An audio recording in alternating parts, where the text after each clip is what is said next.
Silenciar silenciar y a detener video para eso. Listo. Bueno, vamos a dar inicio entonces a estas charlas. Muy buenas noches o tardes para algunos y les damos la bienvenida a esta reunión de novedades en síndrome mielodisplásico con las novedades de lo mejor de ATS del pasado diciembre de 2023 que se realizó en San Diego, donde repasaremos los nuevos conceptos y avances en fisiopatología, clasificación y tratamientos de los síndromes mielodisplásicos. Agradecemos a todos los participantes y a los expositores por hacer posible esta reunión y esperamos que sea una jornada productiva y enriquecedora. Vamos a partir con la doctora Elvira Veloso de Brasil con su charla Highlights in Genetics. Elvira, adelante, muchas gracias. Ah, onde está? Só um minuto. Só um minutinho.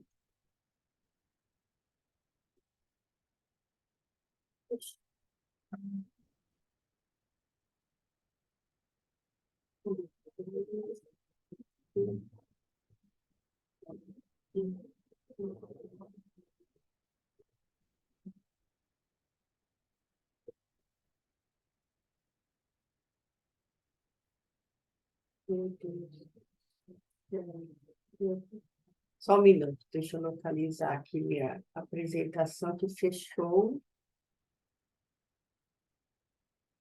Estou conseguindo achar, só um segundo.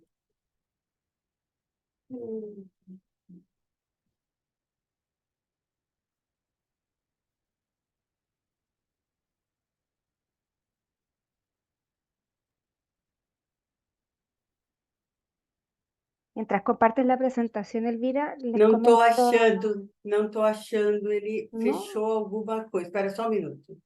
Sí. Vou abrir só um segundinho. Nossa, isso que a gente testou. Só um minuto. Las preguntas las puedes ir dejando en el chat y al final de la sesión, una vez que hayan pasado todas las charlas, vamos a hacer un momento para discutir y conversar y responder las preguntas que ustedes tengan. Meu Deus.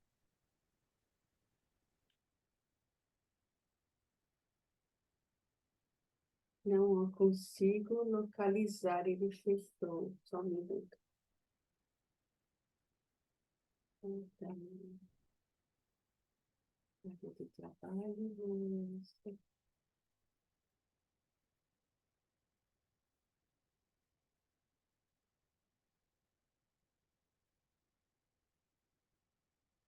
ele está compartilhado, gente? Sí, se ve la, Ah, então tá bom. Compartilhou, né? Então tá bom. se Gente, ve tu página, sí. então tá bom. Boa tarde, boa noite aqui do Brasil. Eu vou falar sobre highlights em No se está genética. Pero no reproduciendo se ve su presentación, doctora. Não?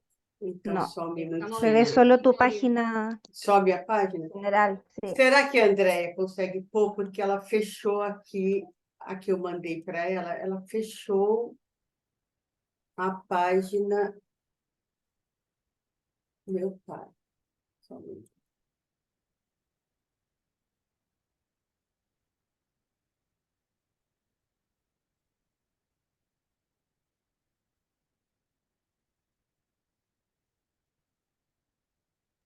Apertura Logró abrir. presentación, Não estou achando. Só um apertura minutinho, deixa eu ver. presentación. Aparece agora? No, doctora. No, Não. Eu vou pedir para Andréia, você consegue colocar que eu mandei para vocês? Aconteceu alguma coisa aqui que ela não está. Deme un Ela segundo, sumiu que do voy a hacer meu esto y usted me avisa desktop. y la vamos. o puede empezar Víctor entonces, como habíamos hablado también una posición mientras resuelves. Peraí, só um minutinho. Vamos a empezar yo si quieren, sin problema. Ximena, Eu acho que Lo que prefieran hacer. Yo tengo preparado acá.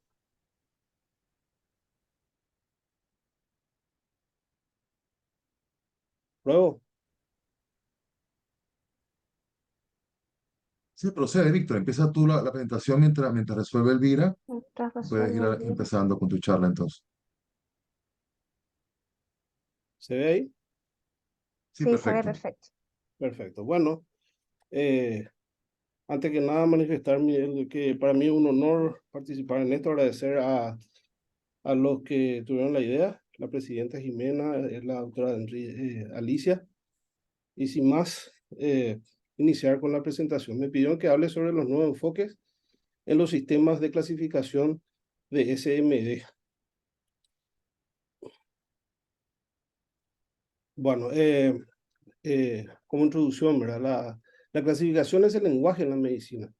Las patologías deben ser descritas, definidas y nombradas antes de que puedan ser diagnosticadas, tratadas y estudiadas incluso. Tiene aplicaciones prácticas. La caracterización genómica determina el diagnóstico, la clasificación y el pronóstico de las neoplasias mieloides, SMD y LMA. Permite el diagnóstico de los tipos específicos de neoplasias mieloides independientemente de los criterios morfológicos tradicionales como la presencia de cirroblastos en anillo, asociada con la mutación SF3B1, la displasia, como es en la leucemia mielomonocíclica crónica, y los recuentos específicos de blastos, como es en la leucemia mieloide aguda. Múltiples modelos han demostrado que la incorporación de los datos moleculares generan puntuaciones pronósticas que superan a modelos anteriores como el IPSS original, el IPSS revisado y la predicción de la progresión de la enfermedad de SMD. Por lo tanto, se recomienda que los datos moleculares se integren en la toma de decisiones para la atención clínica del SMD, incluida la elegibilidad para los ensayos clínicos. Ahora se reconoce que la predicción germinal a las neoplasias mieloides pueden existir independientemente de cualquier presentación sintomática. La identificación de variantes de la línea germinal tiene un impacto significativo en las decisiones con respecto a la terapia, incluida la selección de donantes para un posible trasplante de médula ósea inclusive. Bueno, el ASH, el congreso más grande del mundo en hematología, ¿verdad? Se han presentado diversos materiales, tanto póster como en el programa educacional, y diversas ponencias muy ricas en número de variedad. Estuve revisando y uno de los más interesantes fue la que presentó la doctora Rena Xiam. Bueno, y a eso me voy a dedicar. Si bien ella tuvo más de 40 minutos para desarrollarlo, yo voy a tratar de hacerlo en 20. Vamos a poner a prueba la capacidad de síntesis, ¿verdad? Bueno, como introducción, la SMD, neoplasia mieloide clonal, que afecta a adultos mayores con síntomas y complicaciones relacionadas con la gravedad de citopenias y a la progresión de LMA. Dos grandes grupos se reconocen, el de bajo y alto grado, según la posibilidad de la transformación aguda.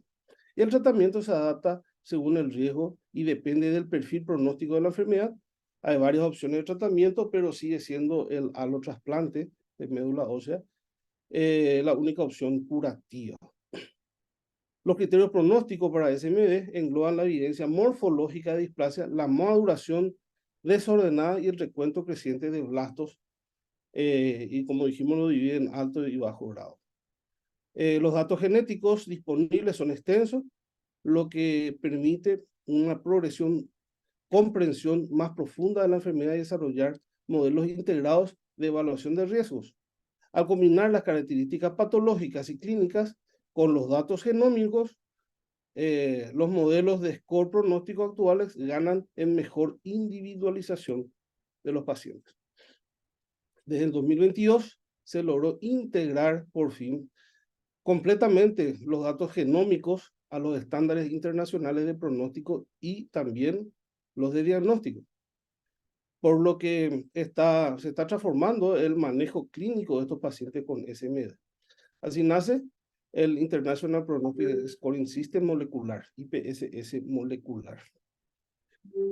Bueno, había presentado en ese momento un caso clínico para ejemplificar un poco todo esto que estamos hablando. El caso de una mujer de 66 años que presentó en el 2020 un hemograma normal con glóbulos blancos 4.200, neutrófilos absolutos 2.100, una anemia con 8.9 de hemoglobina, un volumen corpuscular medio elevado, 111 plaquetas normales, 204.000 y un dosaje de eritropoyetina menor a 200.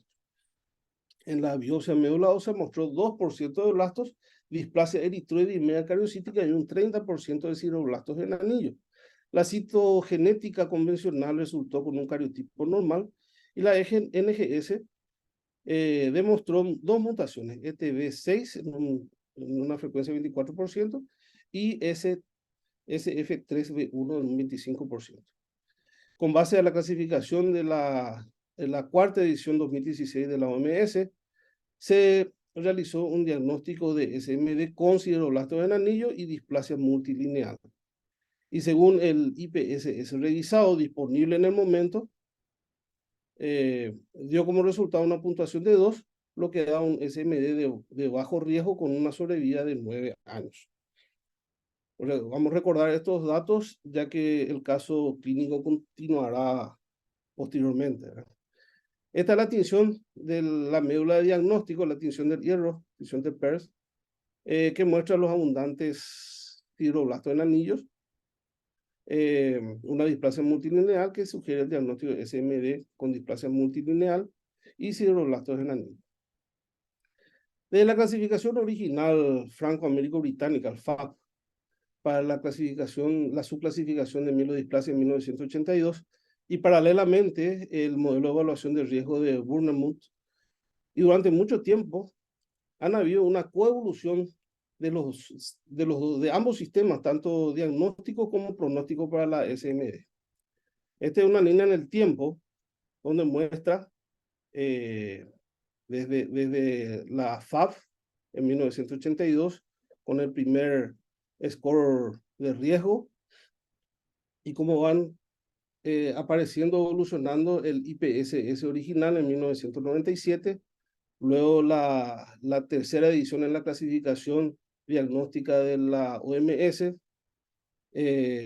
la clasificación de la OMS en el 2008 para el score pronóstico de riesgo, ya en el 2008 la cuarta edición de la OMS para la clasificación diagnóstica, y así van evolucionando juntos hasta que apareció en el 2012 el IPSS revisado.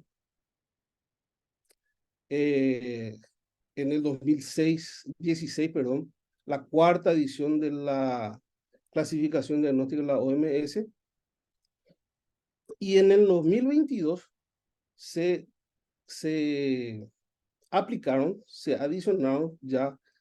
consiguió adicionar los datos genómicos moleculares, en donde se desarrolló así el IPSS molecular como estratificación de riesgo. Sin embargo, en la clasificación diagnóstica, lo que venían, o sea, en la Organización Mundial de la Salud, en la OMS, hubieron nuevos referentes y desarrollaron la quinta edición de la OMS 2022. Y lo que venían desarrollando clásicamente, formularon la clasificación del Consenso Internacional 2022. Hubo como un cisma, una separación ahí. La perspectiva histórica de los modelos de pronóstico y sus clasificaciones diagnósticas muestra esto. En los estudios de estratificación de riesgo y sus clasificaciones desde 1982, y los puntos de colores representan los números de niveles de pronósticos o diagnósticos utilizados. Estos que están aquí. Bueno, en los diferentes estudios de estratificación de riesgo que muestran los diferentes parámetros clínicos, patológicos y de laboratorio. Los clásicos son el número de blastos de médula ósea, aquí, las citopenias y la citogenética convencional, que son utilizados desde la clasificación de la OMS,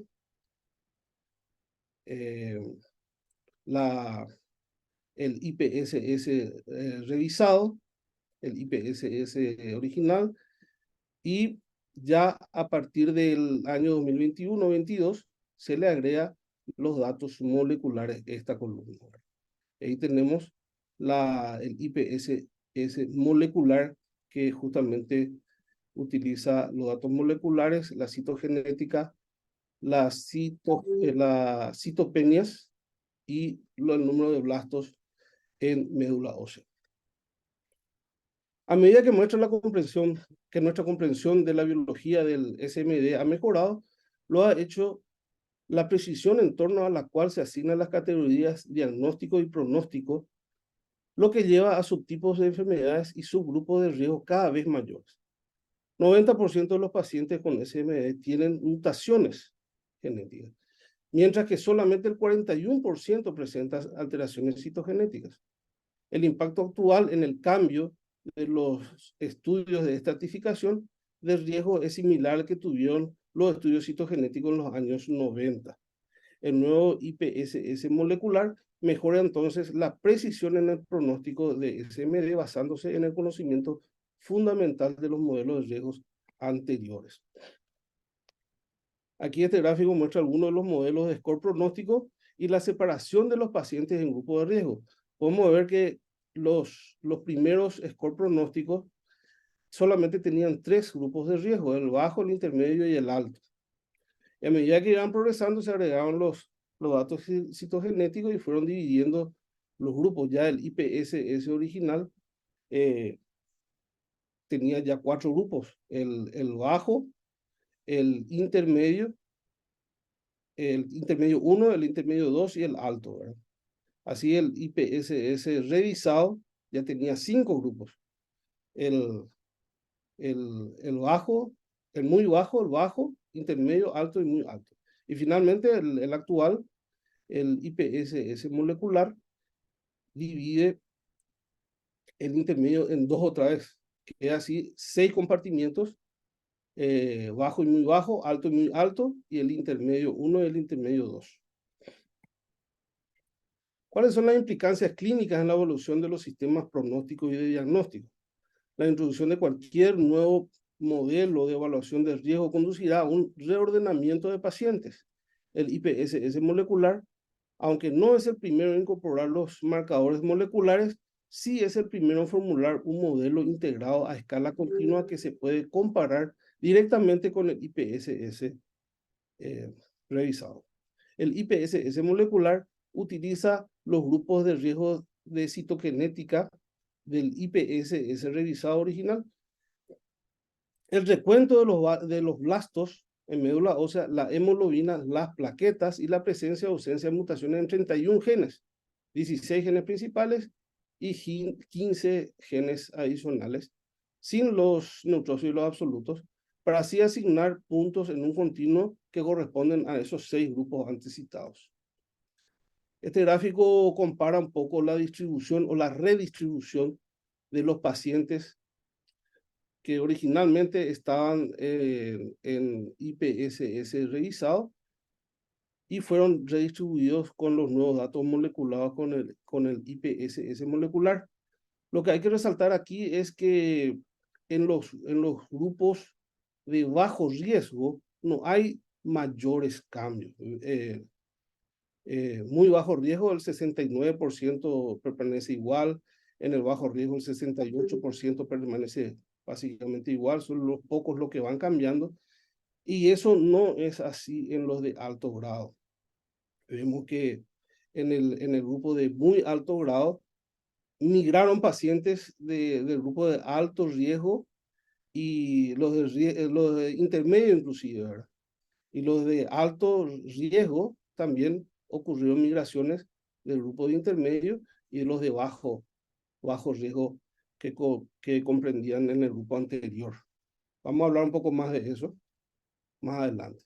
Esto es un gráfico donde muestra la sobrevida global con relación a los diferentes scores pronósticos. El anterior, el IPSS revisado, y con relación a las diferentes publicaciones, el IPSS molecular, la publicación de Sauta, Aguirre y Kiwan, son más o menos equivalentes en su sobrevida global. Aunque más mutaciones se correlacionan con una supervivencia inferior, el número total de mutaciones no fue tan informativo como sí las mutaciones individuales. Las mutaciones individuales tienen mayor peso pronóstico, por tanto. A pesar de la importancia de las mutaciones genéticas, el IPSS molecular puede aún proporcionar los datos más complementarios. Dado que el peso que proporciona la citogenética adversa y los altos recuentos de blastos, los marcadores moleculares adicionales tienen una capacidad limitada para reducir la puntuación que ya era de entrada de altos riesgos. Se ha demostrado que el IPSS molecular es un predictor superior de los resultados post-trasplante con relación al IPSS revisado, que puede estar relacionado con los perfiles mutacionales de alto riesgo como el bialélico TP53.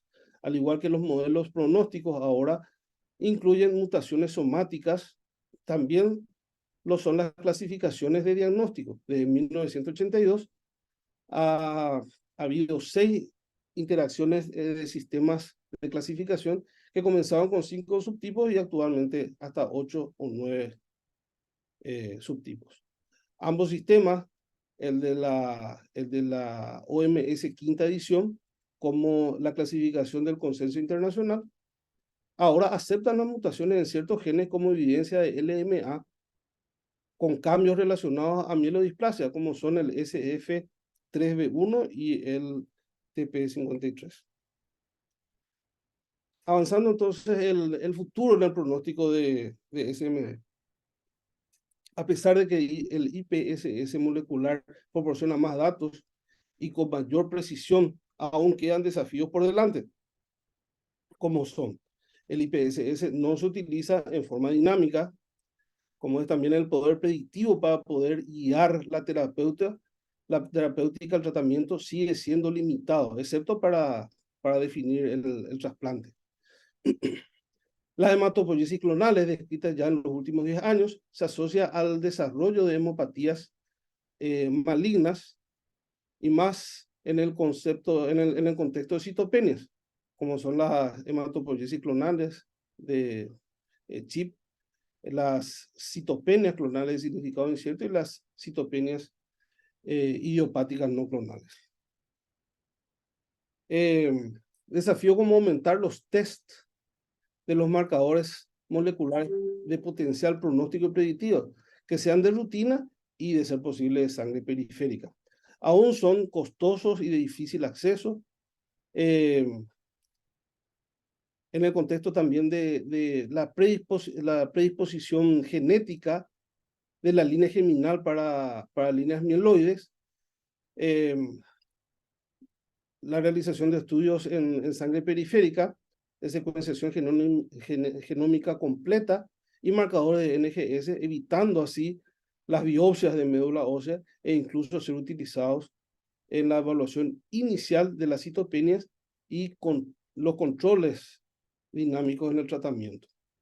También el desarrollo de modelos de evaluación de riesgo en forma dinámica y predictores de la respuesta al tratamiento. Hay una falta de respuesta la evaluación de falta de respuesta a ciertas líneas de tratamiento, la evaluación de la aparición de nuevos clones y el desarrollo en la evaluación de enfermedad mínima residual como guía en la conducta terapéutica, como sí lo es, por ejemplo, en las leucemias linfoblásticas agudas. Ya terminando, aquí este cuadro se ponen todos los genes de importancia de peso que se tienen en cuenta. En este cuadro más grande están los genes principales, y aquí podemos agrandar a ver si sale. Los genes más importantes para el IPSS molecular y los otros genes que también son tenidos en cuenta, y principalmente estos dos que ya nos hemos referido varias veces, el SF3B1 y el TP53, son tenidos en cuenta tanto para la clasificación del consenso internacional como la clasificación de la quinta edición de la OMS. Bueno. Volviendo entonces a nuestro caso clínico, dado que la paciente presentó una anemia sintomática, se le inició eritropoyetina, la respuesta disminuyó después de 18 meses y el paciente volvió a hacerse dependiente de transfusiones a pesar del tratamiento a intervalos con luspatercept. Una biopsia de médula ósea realizada en el 2022 mostró hallazgos similares a la médula anterior del diagnóstico hace 2 años, pero en el NGS reveló una aparición de nuevas mutaciones. Una mutación BCO-RL1 con una frecuencia del 19% y 2 mutaciones RUNX1, 29 y 20%. De acuerdo con las nuevas clasificaciones de diagnóstico, el diagnóstico patológico se cambió de SMD con fibroblasto en anillo y displasia multilineal, pasó a ser una SMD con SF3B1 mutado, según la clasificación del Consenso Internacional, y según la quinta edición de la OMS, el diagnóstico SMD con blastos bajos y mutación del SF3B1. Aunque ni el IPSS revisado ni el IPSS molecular son de naturaleza dinámica, el perfil de la enfermedad del paciente en el 2022 se asocia a un SMD de riesgo intermedio con una sobrevida de 3 años según el IPSS revisado, pero según el IPSS molecular es de riesgo alto con una sobrevida de 2 años.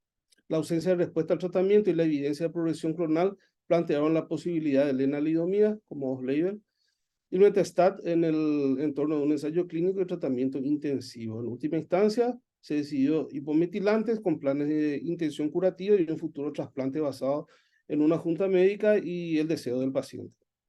Esta es la biopsia a 2.6 años después del diagnóstico tenido después del inicio con azacitidina, que muestra displasia multilineal persistente, hiperplasia eritroide y una nueva fibrosis grado 1-2.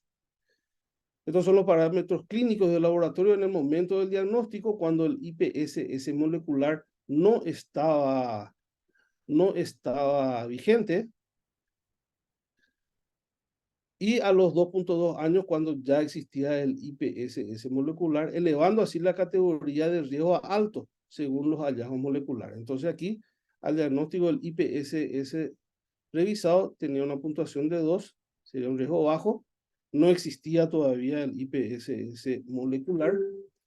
Sin embargo, en la evaluación en el 2022, ya se aplicó el IPSS molecular, donde su puntuación se fue 0.99 y un riesgo alto. Si comparamos el IPSS revisado con relación al diagnóstico, daba un puntaje 3.5 y su riesgo solamente iba a ser intermedio. Bueno, esto es una línea del tiempo. El curso clínico lo ilustra el recuento de blastos de médula ósea obtenido en cada una de las biopsias de médula ósea y la secuencia de tratamiento con eritropoyetina, luspatercept, eritropoyetina fibrastina y hipometilantes. Bueno, concluyendo y terminando. En los últimos 40 años se han hecho enormes avances en el diagnóstico, pronóstico y tratamiento de SMD. Los modelos de evaluación de riesgo, especialmente los que surgen de colaboraciones internacionales, han sido capaces de guiar las terapias más consistentes para los pacientes y los ensayos clínicos. Estos modelos pronósticos son ahora más completos que nunca e incorporan ahora mutaciones somáticas. A pesar de estos avances, todavía falta refinar los enfoques de evaluación de riesgo para las mutaciones somáticas y el pronóstico de SMD. Bueno, no puedo terminar sin antes agradecer al equipo de trabajo al cual pertenezco, a la doctora Laura Morel, ustedes la conocen, está comprometida con el registro GLAM, la doctora Diana González, es un nombre que van a escuchar cada vez con más frecuencia en SMD y leucemias agudas. El jefe de internado, el doctor Bogado, junto con la doctora Labrano, la doctora Leiva y Ogando, que apoyan en las batallas diarias que tenemos. Muchas gracias por su atención y quedo a disposición.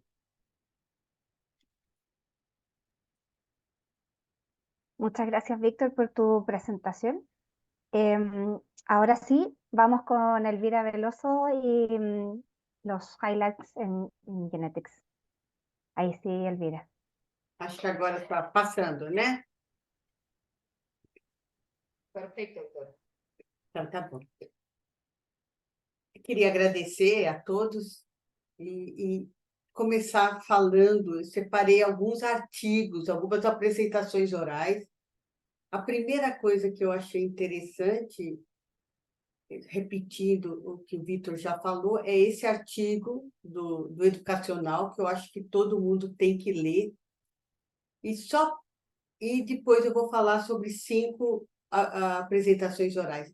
Mas só voltando no que o doutor já falou, a importância de qual painel a gente tem que ter de biologia, de NGS, para poder classificar os nossos pacientes e diagnosticar. Então, voltando, né, a gente tem um painel muito grande, ele é muito diferenciado em vários laboratórios, e o que é importante para diagnóstico e para classificação são os 2 genes. Então, nosso painel tem que ter o gene SF3B1 e o gene TP53. Se a gente puder caminhar um pouco mais nesse painel, a gente vai ter o ASXL1, o BCOR, o EZH2, o SRSF2, o STAG, o 2AF. São genes associados aí à importância no diagnóstico e na classificação. E aí a gente tem, então, nessa tabela muito bem feita pela doutora, mostrando aí como a gente deve desenhar o nosso painel e poder trabalhar com esses vários genes que a gente tem, que a gente sabe que à medida que o painel fica maior, ele é mais custoso, ele é mais oneroso. Então, são os genes que a gente tem. E aqui mostrando a importância de a gente fazer o segmento sequencial do nosso paciente, do ponto de vista molecular, quando o paciente deixa de responder a um tratamento que foi dado inicialmente. Então, passando rapidamente, então, por isso, que já tinha sido abordado, eu vou falar para vocês alguns abstrates, apresentações orais que eu achei muito importante do ponto de vista genético. O primeiro tenta responder uma pergunta. Posso fazer o meu painel genético no sangue periférico ou tenho que fazer na medula óssea? Esse trabalho foi apresentado pela doutora Sandra Huber, do grupo do MLL, do laboratório da Alemanha, que trabalha com uma quantidade de amostras muito grandes, e aonde ele vai parear amostras de sangue periférico e de medula óssea de 200 pacientes com citopenias, não necessariamente mielodisplasias. Ele vai utilizar, então, um painel com 40 genes, e ele vai comparar se os achados somáticos, de mutações somáticas no sangue e na medula são iguais, e se esse paciente tinha feito FISH ou outros tipos de análises cromossômicas, como o cariótipo convencional, se isso se reproduzia na medula óssea, no sangue periférico. Então, o que a gente pode ver aí é que existe um alto grau de concordância nos achados somáticos de mutações no sangue periférico e na medula óssea, o que sugere que a gente possa usar o sangue periférico. A discordância foi em 4% para a medula óssea, então 4% dos achados da medula óssea, em alguns de 4% dos casos, não foram encontrados no sangue periférico, e apenas 1% no sangue periférico não foi encontrado na medula óssea. Então, esse é um trabalho bastante importante que talvez diga para a gente que a gente pode realizar um painel somático antes da gente caminhar para a medula óssea. Segundo o abstrato, apresentação oral bastante importante, é a apresentação oral da doutora Elza Bernardi, que é a primeira autora do IPSS molecular. Ela utiliza a mesma casuística, a mesma metodologia do IPSS molecular para analisar quais são os principais subtipos moleculares de mielodisplasia. Então, utilizando os mesmos pacientes do IPSS molecular, eles conseguem separar os pacientes em 18 subtipos moleculares, os primeiros 16 compreendendo 86% da casuística, e baseado, então, na mutação de 21 genes e 6 eventos genéticos, que seria a inversão do 3, cariótipo complexo, derivativo 7, monossomia do 7, deleção 5q e a perda do Y, ou a mutação, perda de heterozigose no TP53 e no TET2. 8% corresponde a outras classificações moleculares ou citogenéticas, e 6% dos pacientes não tinham nenhum outro evento. Lembrando que nesse painel não entra a mutação do UBA1 da síndrome VEX. E o que a gente pode ver aí é que esses 18 subtipos genéticos, começando por aqueles que não têm evento e terminando no TP53, eles têm diferentes curvas de sobrevida e diferentes taxas de transformação leucêmica, sendo o pior, obviamente, esses subtipos aqui, o tipo LMA e o TP53, e o melhor, não ter mutação, não ter nenhum evento genético e a mutação do SF3B1. E também avalia que esses grupos, em alguns grupos citogenéticos, o impacto do blasto ele é baixo. Então, ter muito blasto, ter pouco baixo, vai depender do contexto genético onde ele se encontra. Um outro trabalho bastante importante, que foi como apresentação oral, a seguir desse que eu falei para vocês, é esse trabalho gigante, multicêntrico, o primeiro autor e o último autor é o Della Porta, de Milão, onde eles utilizaram uma coorte muito grande de mielodisplasia de LMA, e eles vão definir clusters para capturar essas alterações genéticas e citogenéticas.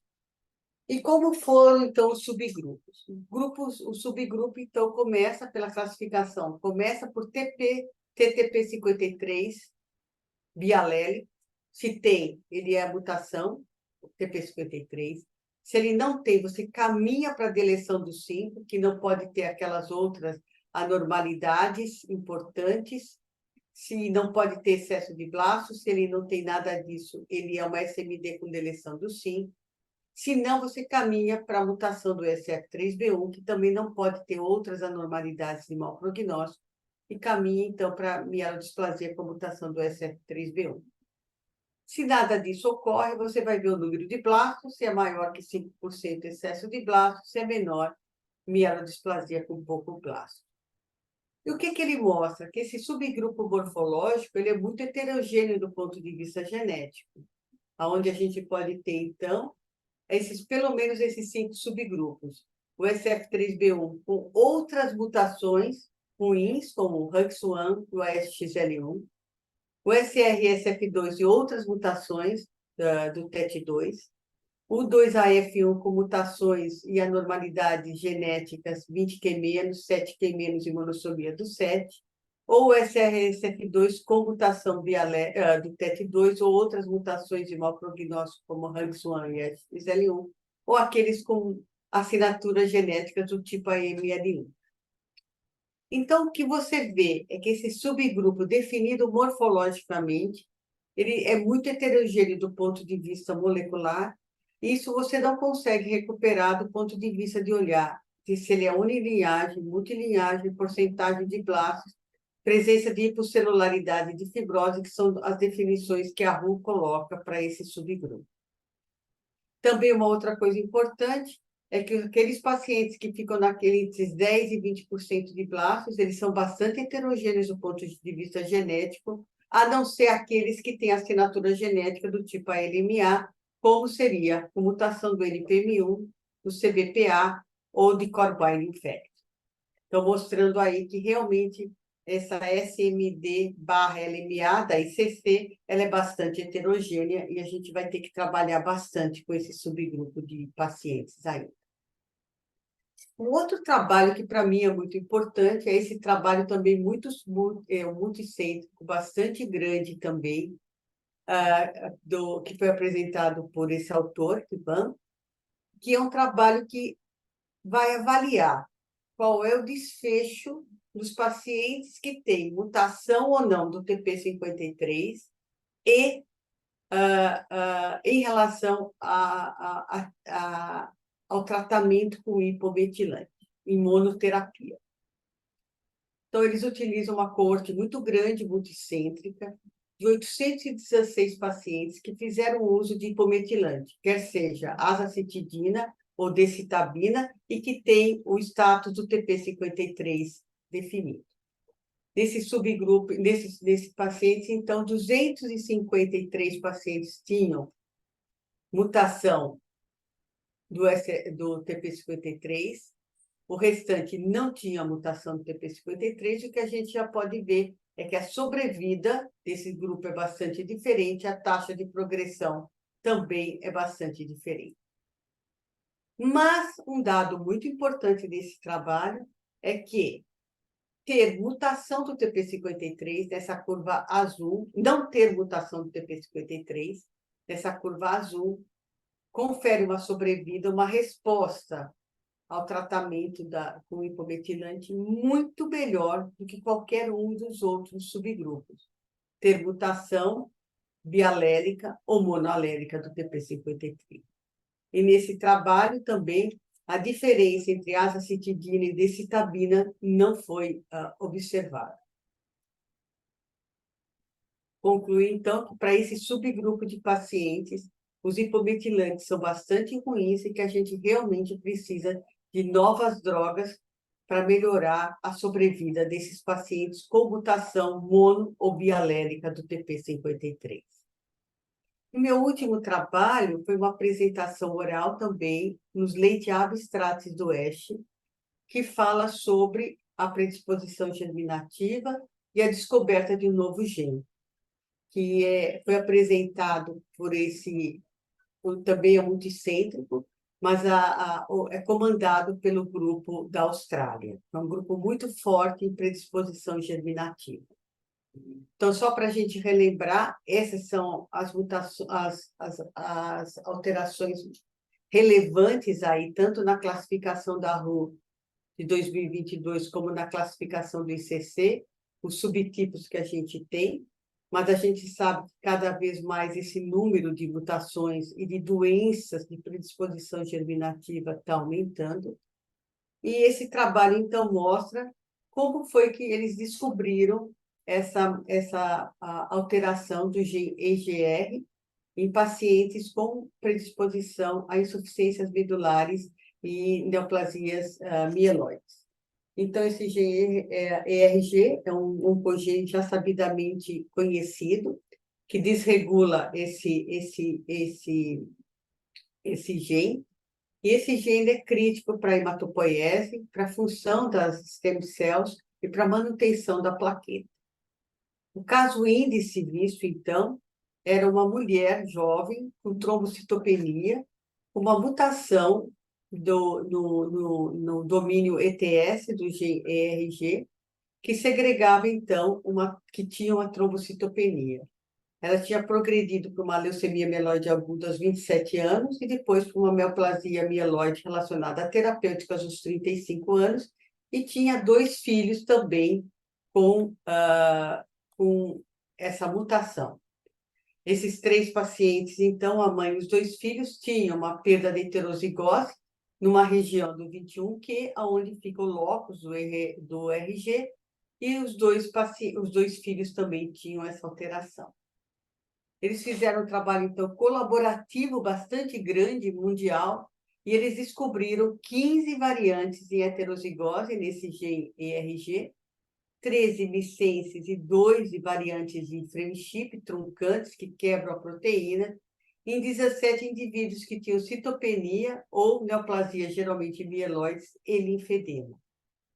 Então, a conclusão é que essa síndrome da mutação germinativa do RG, ela parece com a deficiência do GATA2, porque ela cursa com neoplasias mieloides e linfedemas, e ela também lembra a plaquetopenia a familiar com alteração plaquetária, e tendência à malignidade mieloide.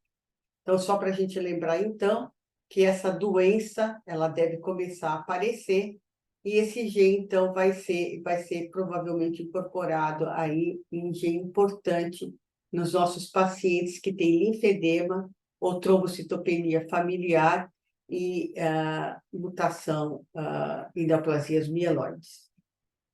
Com isso, eu queria agradecer a todos, terminando aí com uma reunião que nós tivemos bastante produtiva durante o ESH do grupo aí do GLAN.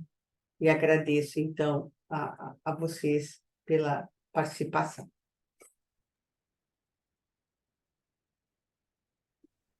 Muchísimas gracias, Elvira. Y vamos entonces con la presentación de doctor Juan Serrano con avances en el tratamiento de los síndromes mieloplásicos de bajo riesgo.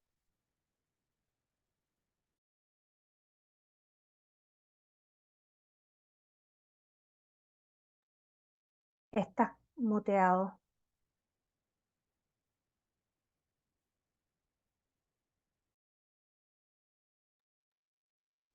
Tu micrófono, Juan. ¿Ahora me escuchan? Ahora sí. ¿Aló? Ok, perfecto, que estaba mutado. Muchas gracias a ustedes por esta invitación a participar en este prestigioso evento. De verdad agradecido también por las ponencias, los previos expositores bastante ilustrativas, ¿no? Vamos entonces a proceder a avanzar un poco pues, en el tema, pues los nuevos agentes, las nuevas drogas, pues en la patología que llamamos de bajo riesgo, ¿ok? Tenemos que entender que la mielodisplasia pues, es básicamente una enfermedad de adultos mayores, considerar que el 80% de estos individuos sean generalmente por encima de los 60 años, ¿no? Y que la carta de presentación en las enfermedades de bajo riesgo casi siempre es la anemia, tomando en cuenta que hasta un momento dado la enfermedad, un 90% de los casos hacen anemia de algún tipo, pues, y pueden inclusive asociado a menor supervivencia, que tienen, por supuesto, impactos importantes en lo que es capacidad cognitiva, cardiopulmonares y la calidad de vida del individuo en general. Y por supuesto, pues en este punto tenemos que entender que hay el principal objetivo destinado a controlar mejor un poco la citopenia, precisamente la anemia y su síndrome. Como ya dijo el doctor Víctor, pues la opción curativa sigue siendo el trasplante de células hematopoyéticas en pacientes y casos seleccionados en bajo riesgo, principalmente en alto riesgo, puede ser mucho más indicado. También tenemos que hay una serie de inconvenientes con, bueno, dificultades, digamos así, con la adquisición de nueva información con respecto a los recientemente criterios de evaluación de respuesta en el 2017 y que después en el 2019 publicó, que han sido de interés para poder evaluar la actividad pues, de cómo progresa la enfermedad durante el tratamiento. Tenemos que entender que ya fue muy bien explicado pues, las clasificaciones pronósticas de PCS, la forma IPCCR, la forma molecular, que bien o no puede tener algún grado de dinamismo a la hora de seguir los casos, y que tenemos que ver que la forma que es más común desde el punto de vista clínico es más que todo bajo riesgo 65% contra un alto riesgo más o menos 25%. Y como ya se ha manifestado en otras charlas, pues vemos como tenemos un clon con una serie de manifestaciones mutacionales que está en un contexto de un inflasoma o situación de, digamos, de patología inflamatoria como causal, pues, de agente disparador de mutaciones y la modificación epigenética que condiciona la progresión de la enfermedad de una y otra forma, ¿no? Este estado de hemopiesis ineficaz, los grados, pues, de anemia, como ya los comenté, pues, y la pancitopenia. Vemos y revisamos, pues, como en el ASHI, ya en nuestra experiencia, hemos tenido una cantidad de gente que han sido usados por el punto de vista terapéutico, comandados por eritropoyetina, que, yo sé de paso, tienen solamente aprobación por EMEA, no tienen aprobación para mielodisplasia en el grupo americano y tienen más que todo uso off-label, pues. La armopoyetina, que conocida por algunos en Europa, también tiene un uso off-label en casi todos los países. La lenalidomida, por supuesto, en bajo riesgo, en 5Q menos de la droga de elección, aprobaciones en todos los niveles. Sin tener de lesión 5Q, pues es más off-label. Hay estudios que demuestran respuestas transitorias que pueden tener utilidad. Las acetinas y citabina con hipometilantes con amplia experiencia en alto riesgo, en bajo riesgo hay menos trabajo, pero sin embargo hay aprobaciones que los permiten usar. Y así tenemos otra serie de agentes, el Tomborpac, tenemos el uso de inmunosupresión y ya recientemente el Lupaterce, que ya comentaré más adelante. vemos cómo se nos ha remodificado, cómo se nos ha reenfocado pues, el manejo de los pacientes en bajo riesgo, tomando en cuenta que tengan componentes sintomáticos de anemia, trombocitopenia o pancitopenia. Y mucho se usa pues, los niveles séricos de eritropoyetina, el punto de corte por encima, por debajo de 500 dictaminaría pues, el curso de manejo. Esto está muy en discusión porque tengo una ponencia en otro sitio sobre esto donde se enfocan niveles de EPO para darle mayor precisión diagnóstica o pronóstica en eficacia al EPO a niveles más bajos, hablando ya de 200 niveles, 200 unidades internacionales. Pacientes con niveles bajos deberían ir a eritropoyetina, evidentemente. Pacientes con niveles más altos deberían ir en el caso que tengan 5Q, a lenalidomida. Si no tienen un 5Q, pues, o fallan, el paciente tenía a otras opciones, pues. Y por supuesto, emerge el Lupastercept, una opción aprobada de FDA-EMEA en pacientes que presenten pues, con la mutación SF3B1, anillos sideroblásticos. Y por supuesto, en los pacientes que no presenten estados mutacionales, vienen una cantidad de agentes investigacionales dirigidos ya sea ya a bloquear pues, a la actividad ya de IDH mutados o la mutación en el splicing factor en el sitio de empalme y o no mutación alguna, como ya enfocando en inflasoma, los cuales explicaré más adelante. Tenemos que hablar obligatoriamente de Lupastercept, que es una droga que prácticamente ha marcado un hito terapéutico, tomando en cuenta que hubo más de 2 décadas prácticamente que ha pasado la aprobación real de una nueva droga en bajo riesgo. Pues. Tenemos como, básicamente, tenemos la antecedente investigación con el estudio MEDALIS en fase 3 que puede mostrar eficacia terapéutica en producir una independencia transfusional en 38% de los casos comparado a 13% del placebo. Y esto valió, pues, en todo caso, pues, a la aprobación FDA para este tipo de pacientes, aquellos que tenían falla de eritropoyetina y que tienen un requerimiento transfusional relativamente elevado, de más de 2 unidades en 8 semanas. No obstante, tenemos entonces ya pues, el otro estudio que también está marcando pues, aspectos importantes, con el estudio Commons, el fase 3 que actualmente fue presentado pues, en un análisis interino, el cual permitió pues, evidenciar pues, la actividad de los Lupastercept contra eritropoyetina en pacientes de bajo riesgo que pueden tener o no tener anillos sideroblásticos, pues, y que no habían recibido eritropoyetina previamente. Esto permitió también en este punto buscar el punto primario pues, de eficacia, que fue ver intensidad transfusional lograda en las 12 semanas. Esto tomando en cuenta los nuevos criterios de respuesta, ¿ok? Y viendo pues, una mejoría hematológica, hematologic improvement, con un aumento de 1.5 gramos de cilitros, que fue obtenido en 52% de los casos con LUSPA versus 31% con placebo, lo cual fue significativo. Entonces, viendo un poco el diseño del trabajo, pues vemos cómo los pacientes fueron randomizados a recibir LUSPA contra hipoiotina. La dosis escalativa, como ya ustedes saben, 1 por kilo escalada semanal, la titulación máxima 1.75.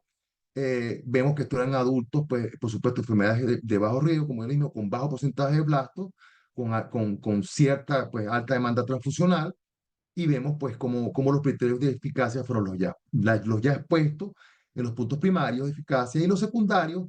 Se tomó en cuenta la mejoría hematológica eritroide, que era evidenciada en las 8 semanas a las 24 semanas, ¿no? Viendo también los grados de independencia transfusional a las 24 y más de las 24 semanas. Y viendo los aspectos de seguridad.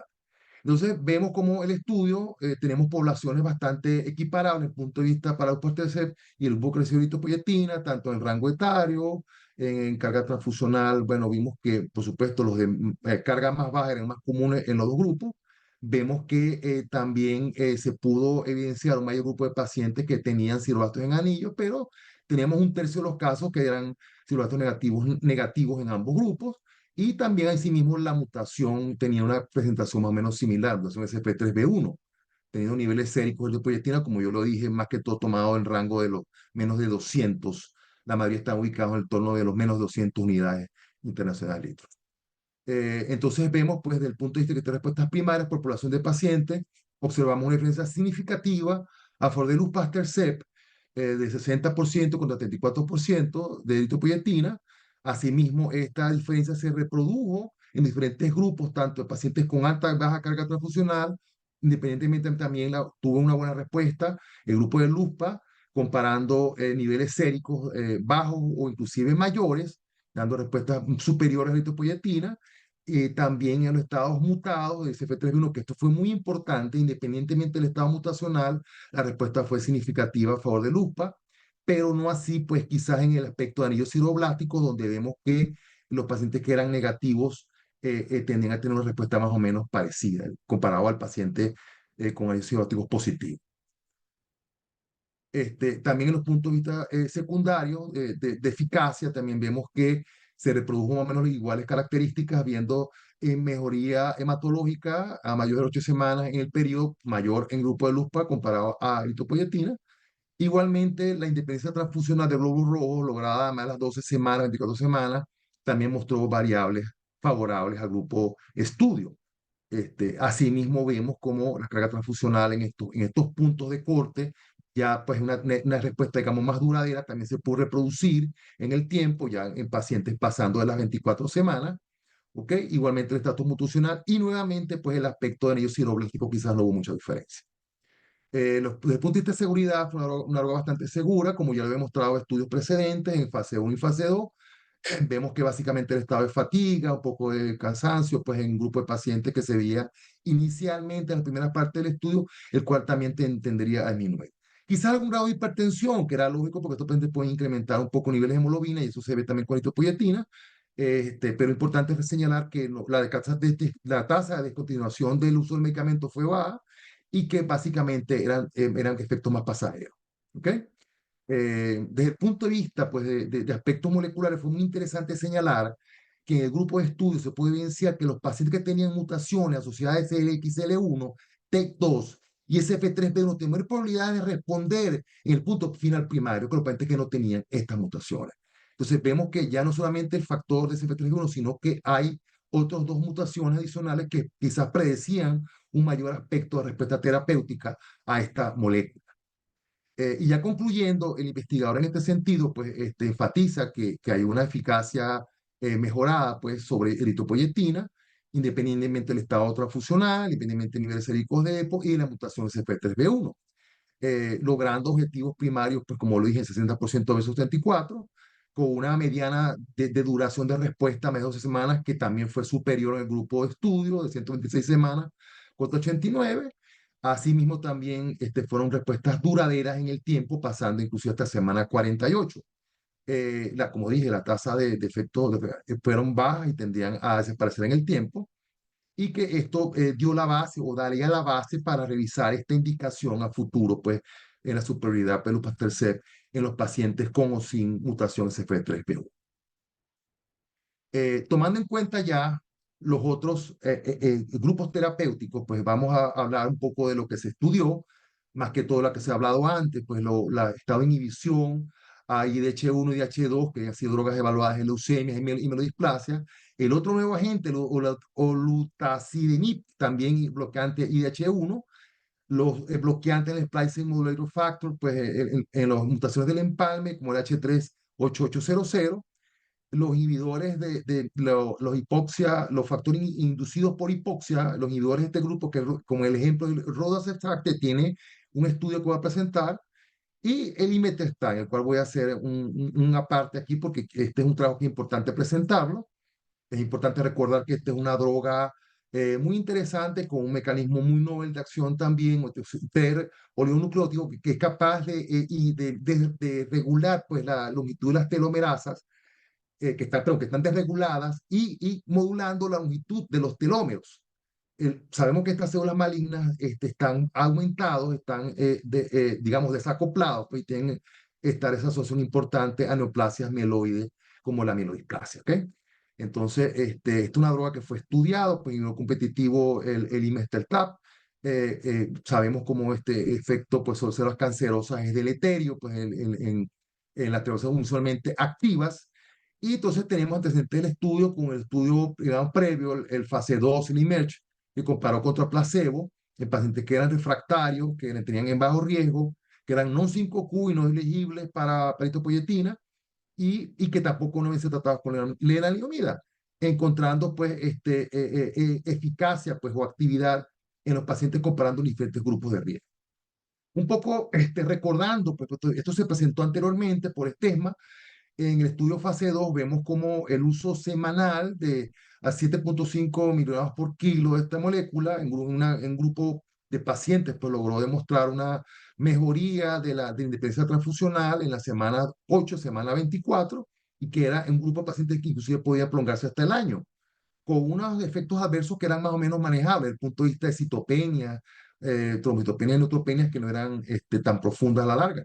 Esto valió pues de base para este ensayo ya fase 3, pues donde ya se prolonga pues el número de pacientes a una N de 178, dividiendo 118 para imetelstat, 60 para placebo, con los criterios como ya descritos de pacientes no elegibles para eritropoyetina, que eran dependientes transfusionales, ¿ok? Y que se comparó con todo estaba permitido terapias de apoyo. Punto final primario, independencia transfusional a la semana 8, y los puntos secundarios también a la semana 24, y la duración de la independencia transfusional también se evaluó. Aquí se analizó la respuesta en diferentes subgrupos de riesgo, comparando todas las escalas que ya se han empleado, tanto IPCS, PCR, si el citogenético y el IPCS molecular. Entonces vemos como los grupos comparativos de imetelstat y placebo en periodo basal fueron bastante equiparables, como y piense tanto en PCR como en el M, fueron porcentajes más o menos bien distribuidos, sin diferencias significativas entre ambos grupos. Entonces ya comparando el grado de respuesta por categorías IPCC y el IPCS convencional, vemos que el imetelstat también aumentó de forma significativa la proporción de pacientes con independencia transfusional, tanto en la semana 8 como en la semana 24, no así más tiempo, no así hace el año en esta categoría de riesgo. Si se evalúa en los pacientes con IPCC R ya, pues ya digamos de clasificación muy buen o buen grupo de riesgo, y los de riesgo intermedio, también se vio similarmente un aumento significativo en la proporción de casos que alcanzaban independencia transfusional comparado a placebo en la semana 8 y la 24.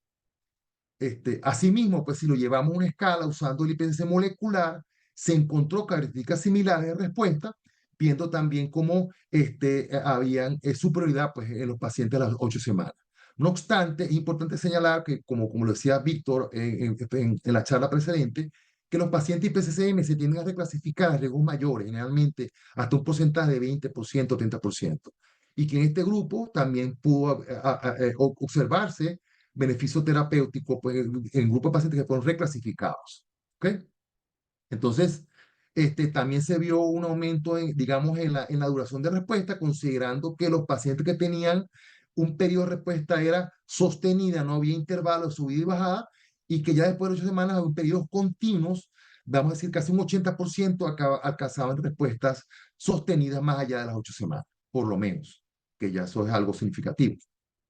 Entonces, el grupo de investigadores concluye que esta droga pues, aumenta tasa de independencia transfusional contra placebo en todas las categorías de riesgo señaladas, que esta respuesta fue duradera, que en algunos casos puede llegar inclusive al año, en que el grupo de IPCCM, un tercio de los casos, como dije, tenían también buenas respuestas de independencia transfusional a más de las 8 semanas, em, que respaldaría pues, a futuro pues, la posibilidad de que esto sea aprobado como un agente probablemente en el uso de ISMD de bajo riesgo. ¿Okay? En otro orden de ideas, también tenemos la experiencia de los franceses, saber de Duta con los estudios con los agentes que bloquean pues, los inhibidores de IDH, IDH1 y IDH2, ya los conocidos del estudio del IDIOM y el IDIAL para ivosidenib y bloqueante IDH1, y IDIAL en fase 2 para edacidenib, que se usaba en las 3 cortes. Pues, y recordemos que se separó tanto alto como bajo riesgo en estos 2 estudios, para IDIOM y para IDIAL.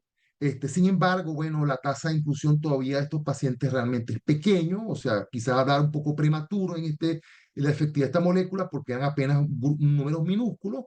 Hay que esperar el long run del seguimiento de estos casos. Pues.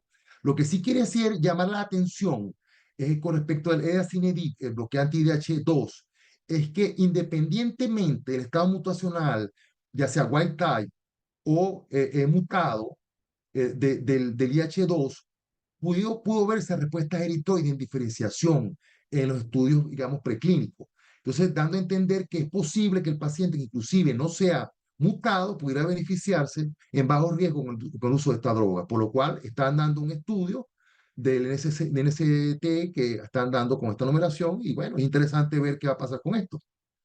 Entonces ya presentando otros trabajos que quizás es importante señalarlos porque quizás tienen importancia, pues también Rosustak, que como lo comenté, engorde la prolinidad oxidasa factor inducible de hipoxia, que es el primero en su clase. Entonces, es importante, ¿por qué? Porque es un agente que se ha evaluado en anemia de enfermedad crónica.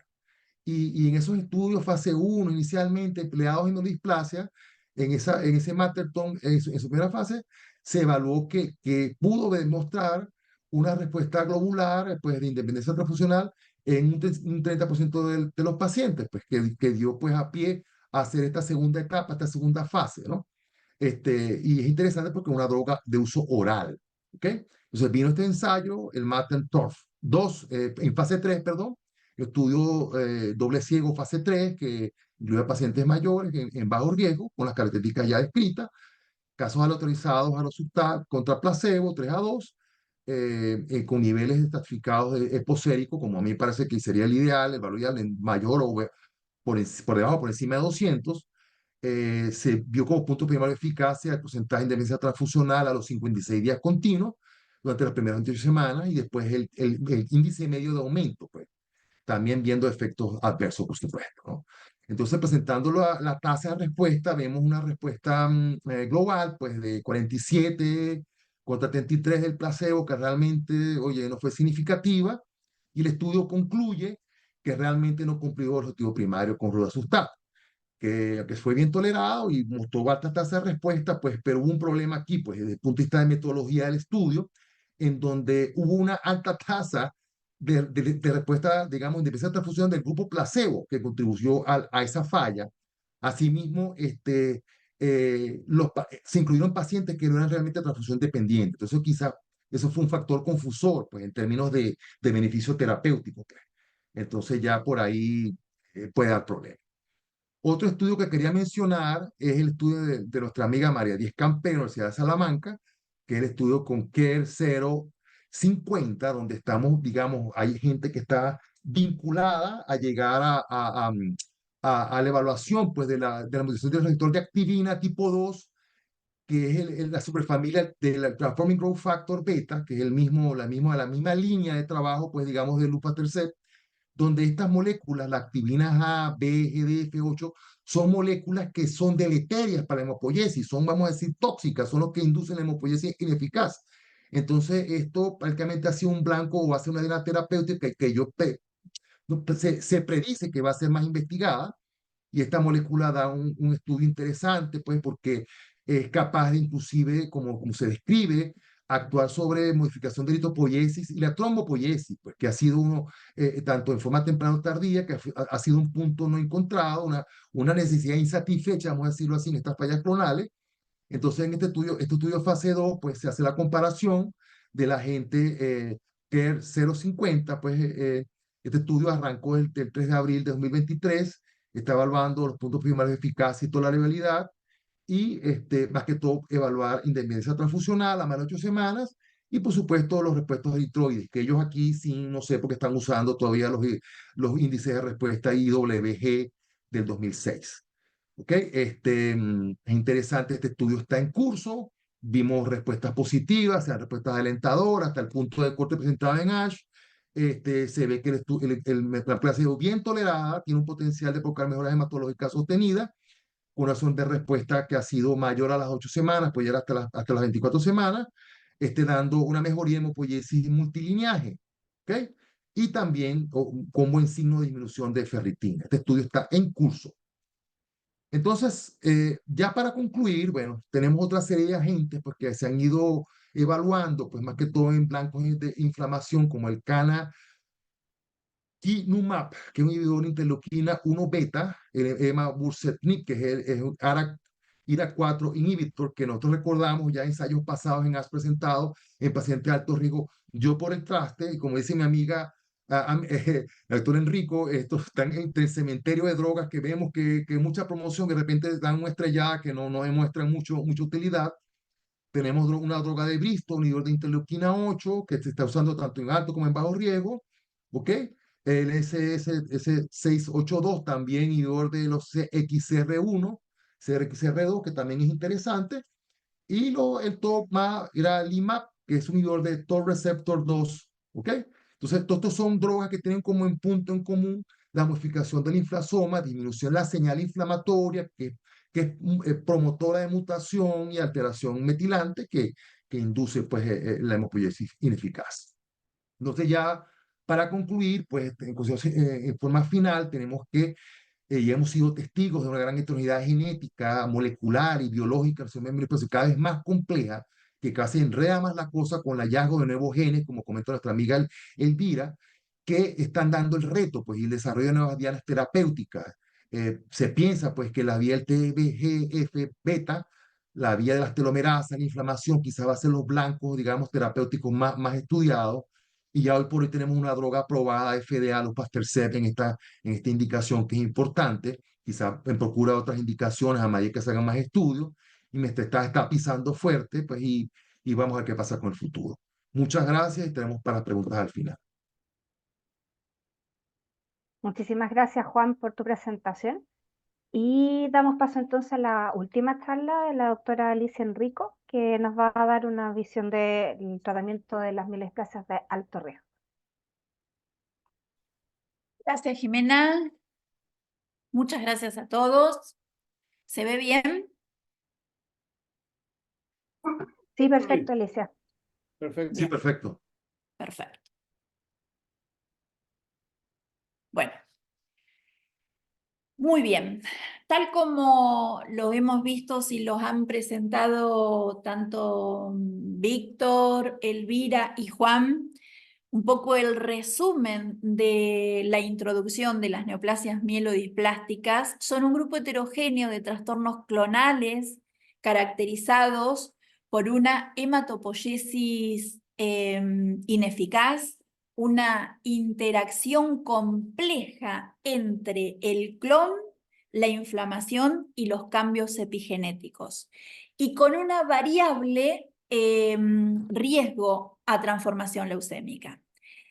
Se ha avanzado mucho, ¿sí? Los avances alcanzados hasta el momento implican tanto diagnóstico, evaluación de riesgo, como es la incorporación de los marcadores moleculares, esta nueva clasificación o modificaciones de la clasificación 2022, el consenso internacional, de alguna manera llevan a un perfeccionamiento de criterios, y la otra cosa que ha surgido también es la revisión de los criterios de respuesta que han ayudado bastante a las nuevas terapéuticas.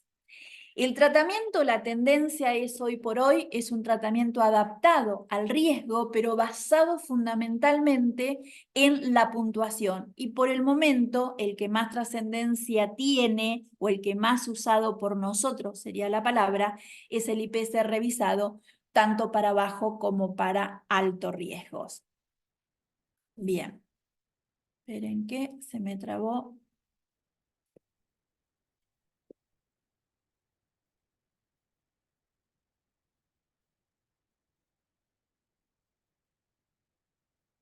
Bien, para definir alto riesgo, nosotros decimos que los pacientes con alto riesgo, mielodisplasias de alto riesgo, están entre el 25 y el 35% de la población general de mielodisplasia.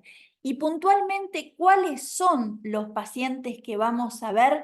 Son aquellos que se definen con una puntuación, por ejemplo, en el IPS revisado, de 3 o más de 3, o en IPSS molecular, aquellos pacientes moderado, alto, alto o muy alto. Ese es el núcleo que agrupa a los pacientes donde los definimos de alto riesgo. En cuanto a tratamiento, sabemos que, o por lo menos que tenemos evaluado hasta el momento, que el trasplante alogénico es la modalidad o la única opción curativa que tienen estos pacientes.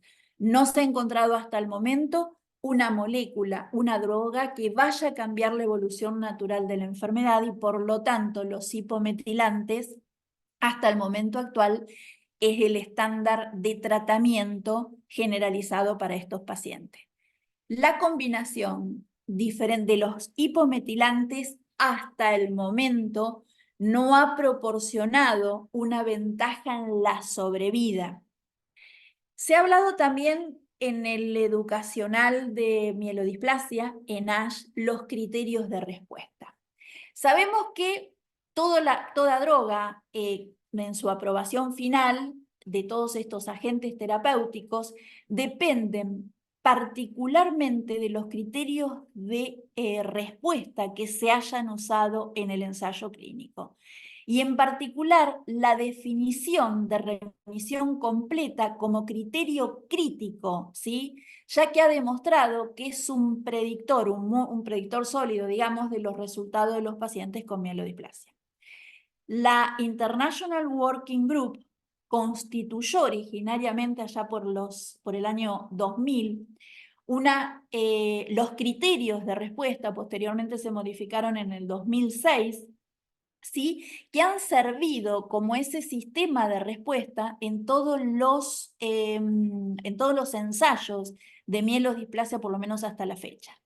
Sin embargo, todos estos criterios son muy criticados, ¿sí? Sobre todo en torno a lo que es la rigurosidad de la respuesta completa, porque lo definimos como respuesta completa es aquel, si menos del 5% de blastos, un recuento de neutrófilos de 1000 o mayor de 1000, una hemoglobina de 10 o más de 10 y un recuento de plaquetas de 100.000.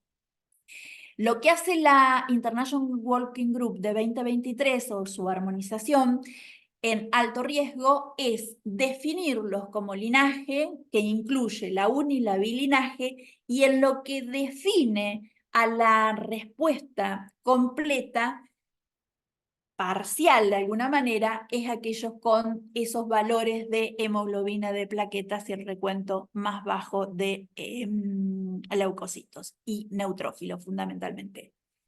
¿Qué es dónde estamos parados y qué es lo que tenemos como pauta de tratamiento? Si nos enfocamos y nos paramos en un paciente, ¿cuáles son las opciones actuales que tenemos en alto riesgo? Es dividir al paciente, que sea de candidato a trasplante, que reúna sus condiciones y que pueda tener un trasplante, y aquellos pacientes que no. Vamos a hacer foco un poquitito en aquellos pacientes en los que no son candidatos a trasplante y cuáles son las opciones que tenemos. En un ensayo clínico y los hipometilantes, ¿sí? Cuando aquellos no definen como respuesta dentro de los 6 ciclos con azacitidina o 4 ciclos con decitabina, uno puede tener la opción de la incorporación de acuerdo al perfil de mutaciones, la utilización de alguna de las moléculas que Juan de alguna manera los mencionó para bajo grado y bocidenib en el caso de la IDH. Bien, hoy por hoy, esto fue parte de uno de los bloques del educacional. ¿Cuáles son las opciones que tenemos en el tratamiento de primera línea en SMD de riesgo mayor? Y la pregunta es si podemos dejar atrás a la azacitidina. Esto creo que marca de alguna manera, es el futuro, por un lado, donde figura el sol, y por otro lado, lo que fue el pasado, y no tan lejano el pasado, de muchas de esas drogas que han ido cayéndose o que no demostraron la efectividad que uno podía haber pensado que iban a tener.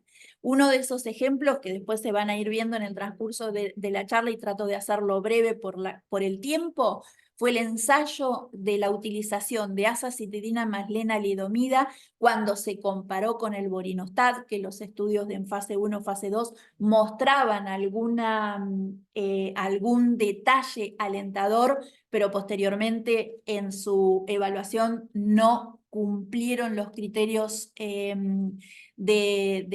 óptimos de tratamiento. La asociación de azacitidina con durvalumab versus azacitidina solo, y así podemos utilizar el trombopab, pevonedistat, el estudio PATTER, muchos de todos estos que realmente es el cementerio, como mencionó Juan, el cementerio de las drogas que ya no tienen, o por lo menos han dejado de tener su lugarcito.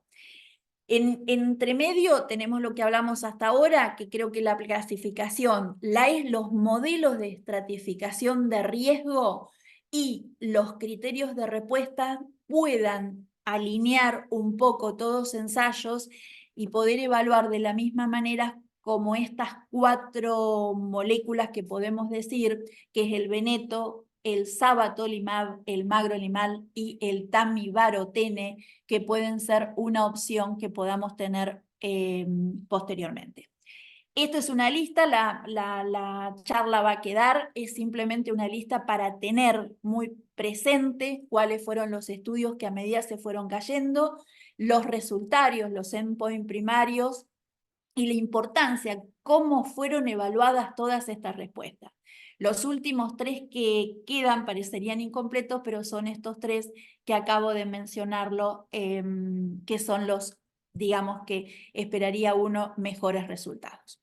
¿Qué es lo que tenemos en el presente con los hipometilantes? Sabemos que el 50% de los pacientes responden a los hipometilantes.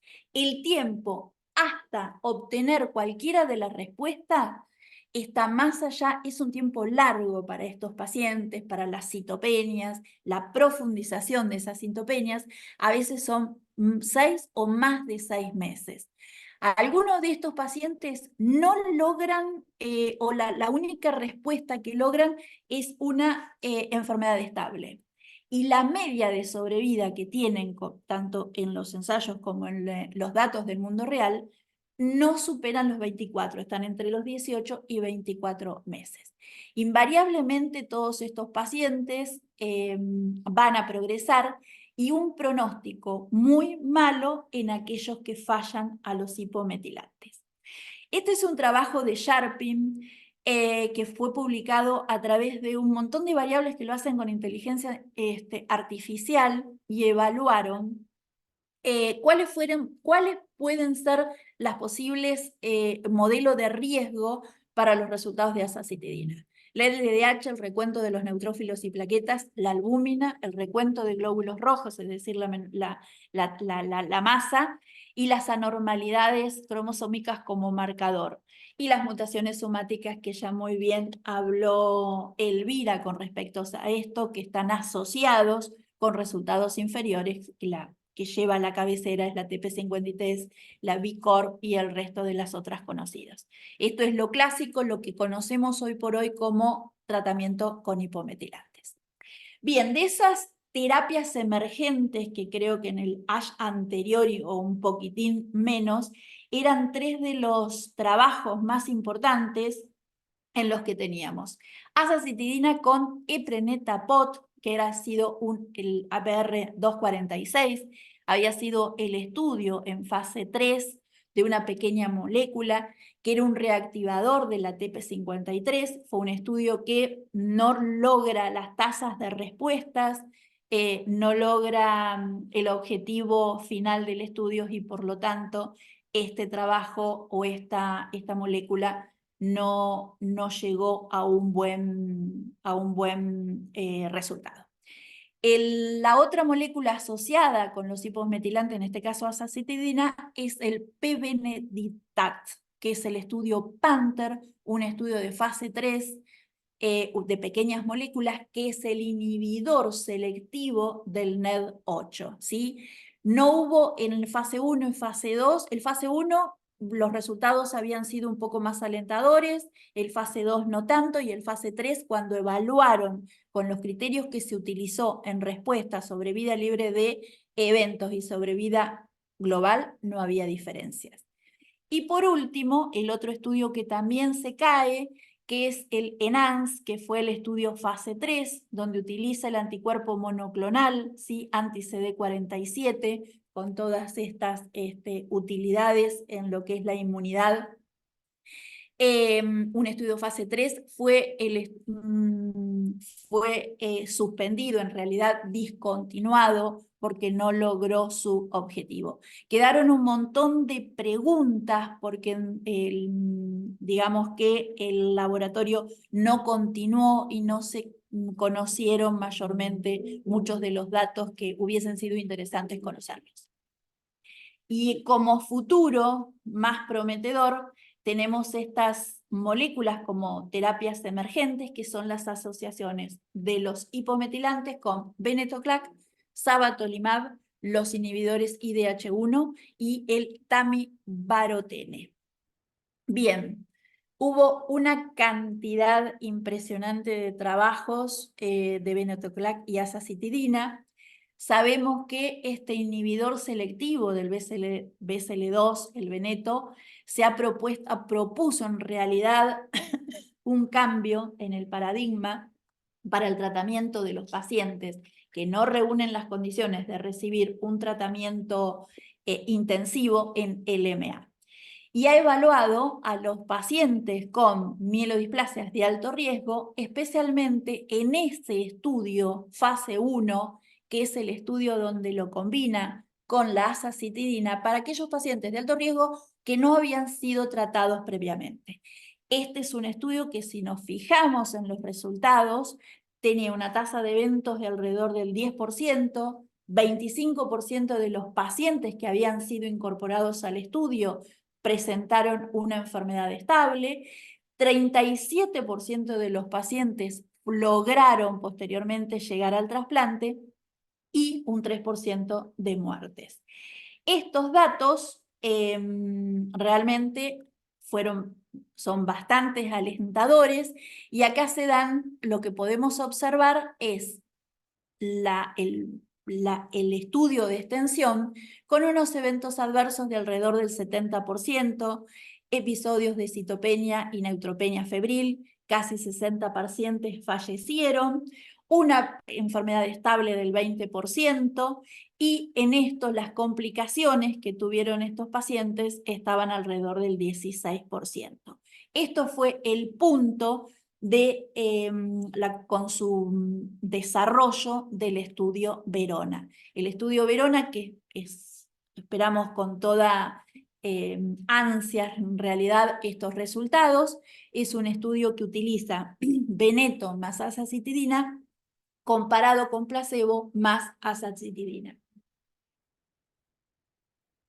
Hasta ahora no tenemos los resultados, pero se esperan resultados alentadores. La otra pregunta que uno se hace es que si las menos dosis la dosis de 400, pero en diferentes esquemas, podrían llegar a ser útiles en pacientes con mielodisplasia y alto riesgo. Este es un trabajo de Colfer, que lo presentó desde el Astra 4258, que utiliza ciclos. La idea en general de este estudio era si durante 12 semanas los pacientes podían estar utilizando este esquema de esta posología y sin tener interrupciones ni retrasos en las dosis por infecciones evaluadas. Así que ellos varios fueron los endpoints secundarios, como la hospitalización, el índice de infecciones. Ellos concluyen en este análisis preliminar que demostraron que la seguridad y la eficacia de esta forma de dosificación en días 1, 8, 15 y 22 durante 12 semanas mantiene una buena tasa de respuesta. Y ya entrando en lo que son fármacos o terapias inmunomieloides dirigidas, que son aquellas moléculas en las que van tanto a la célula leucémica, ese stem cell leucémico o el blasto, para activando de alguna manera la inmunidad, tanto innata como la adaptativa. El magrolimab, como lo vimos anteriormente, ese anticuerpo anti-CD47, no tuvo un buen escenario en su asociación primaria, pero no está del todo descartado. Y el sabatolimab, que es también una terapia inmunomieloide dirigida que bloquea la galactina 9 asociado con el TIM3, lo que conduce, ¿sí?, a un ataque directo a esa célula leucémica primaria, activa así de esta manera las células T y potencialmente salen en circulación esas células fagocitadas, esos anticuerpos fagocitados. Dentro de ellos, el sabatolimab, que tiene en un estudio de fase 1, el estudio de fase 2 y actualmente la presentación de al menos los datos preliminares del estudio Stimulus en SMD2. Las tasas de respuestas, tanto en el 1 fueron mejores que el 2, pero fue asociado y está en un fase 3. Y la otra molécula que también parecería ser que puede estar dentro de los alentadores es el tamibaroteno. Si uno los dice rápido, son un trabalengua todas estas drogas. Esto es una terapia dirigida en pacientes, ¿sí?, para pacientes que tienen células que sobreexpresan el RAR alfa, ¿sí?, como tamoxibaroteno. Es un agonista selectivo del RAR alfa y bloquea la proteína antiapoptótica BCL2 a través de ese mecanismo apoptótico de veneto mimético. En última instancia, que es lo que induce a la inducción de la apoptosis en combinación con los agentes hipometilantes. Y esto sería, se sostiene que el 50% aproximadamente de los pacientes con SMD de alto riesgo tienen una sobreexpresión del RAR alfa y el otro 50% no. Entonces, el fase 2, que entraron alrededor de 50 pacientes con LMA y SMD, el fase 2 era con LMA, que se los dividió en aquellos que eran RAR alfa positivos y negativos. Y fíjense la diferencia en las tasas de respuesta para aquellos que tenían la sobreexpresión del RAR alfa, estaban alrededor del 60%, con un tiempo de respuesta de un poco más de un mes, ¿sí? Y los que eran negativos, al RAR alfa, la sobreexpresión del RAR alfa, los resultados no difirieron a una azacitidina como en monoterapia. Lo bueno de esto es que no incrementó el riesgo a la mielosupresión. Y este es el estudio de fase 3, el CELEX para el SMD que se ve. La otra presentación que hicieron es un poco más pintoresca por los dibujitos, es el vibecotamab, ¿sí? Este es un estudio de fase 2 de vibecotamab, que es un anticuerpo bioespecífico que ataca a las células T, CD3, CD123, tanto en mielodisplasia como en mielomonocítica, después que estos pacientes hayan fracasado al tratamiento con hipometilantes, tanto sea en LMA o tengan aquellos LMA con una enfermedad mínima medible positiva. Se dice que las células leucémicas sí tienen una alta expresión en el CD123 si se las compara con las células madres hematopoyéticas normales, y por lo tanto este es un objetivo terapéutico, tanto para la LMA, para la mielodisplasia y para la mielomono. Tiene una actividad clínica importante, sobre todo en aquellos pacientes que tienen un bajo porcentaje de blastos y por lo tanto también tiene su utilidad en LMA con enfermedad medible positiva. Y estos fueron el fase 1 y el fase 2, y estos fueron los resultados que presentaron el abstract 322. Bien, pasando a la otra rama de tratamientos, aquellos pacientes que son más robustos y pueden tener un trasplante alogénico de médula ósea como posibilidad curativa. Hubo un un sector del educacional que se habló sobre trasplante, y de estos se mencionaron un montón de trabajos, pero creo que las 3 preguntas más importantes que se hizo durante esa presentación es el beneficio que ofrece el régimen de acondicionamiento de intensidad reducida en pacientes ancianos con SMD, digamos, las conclusiones, no los resultados. Las conclusiones con base a esta evidencia, el RIC, el mieloablativo C, de reducida intensidad, perdón, puede ofrecer como una alternativa al régimen convencional en pacientes con SMD, sobre todo aquellos pacientes sujetos que no tienen una enfermedad avanzada o una citogenética de alto riesgo. La recomendación para las guías, una recomendación grado 2A. Y la otra es el beneficio que tiene el trasplante frente a los agentes hipometilantes. Este fue un trabajo que se mostró en varias oportunidades, el de Nakamura, que es el que evalúa pacientes con un donante disponible versus aquellos que no tenían, los pacientes que no tenían donante disponible. Fíjense que la brecha de pacientes estaba entre los 50 y 75 años. Y como conclusión, que en general la evidencia disponible sugiere que el trasplante alogénico debe considerarse como una opción de tratamiento razonable para pacientes mayores de alto riesgo con un donante HLA compatible. Y por último, ¿qué pasa con esos pacientes que no tienen un donante compatible? Y sugiere el trabajo, la presentación de Robin, es que el haploidéntico es una opción adecuada para estos pacientes que no tienen un donante compatible HLA. Esto es el trabajo de Nakamura y colaboradores.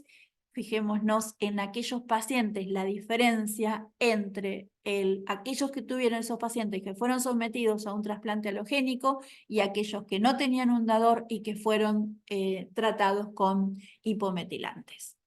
Bien, sobre todo también al menos se comentó que la importancia a la hora de tomar las decisiones del trasplante, que es importante destacar que el estudio original, sobre todo sobre el cribado molecular, nos estamos refiriendo, del original de ese grupo de pacientes de IPCC revisado muy alto, bajo, intermedio, que ese 20% de esos pacientes fueron reclasificados en una categoría de pronóstico menos favorables y que de esos el 90% de esos 20 tenían alguna mutación, como lo mencionó Elvira en su presentación.